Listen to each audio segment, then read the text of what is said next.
Habari za wakati huu ewe mdau wa channel yetu pendwa ya Matukio TV. Leo tuko mahakama ya mkazi Kisutu iliyopo jijini Dar es Salaam. Kesi ya Mheshimiwa Tundu Antipas Lissu ya uhaini yazidi kuwa tata, watu kupigwa na kuumizwa vibaya bila kujua nini tatizo na hatima ya Chama cha Demokrasia na Maendeleo Chadema.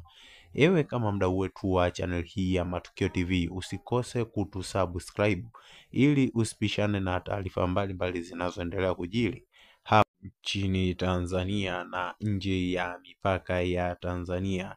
Nchi yetu imeshaongozwa kwa uhuru wa kutosha kwa muda wa miaka mingi iliyopita, lakini chama cha CCM kimefikia hatua ya kuvuka mipaka yake watu wanapopigania haki zao na kuitwa wahaini. Ewe mdau wa channel hii,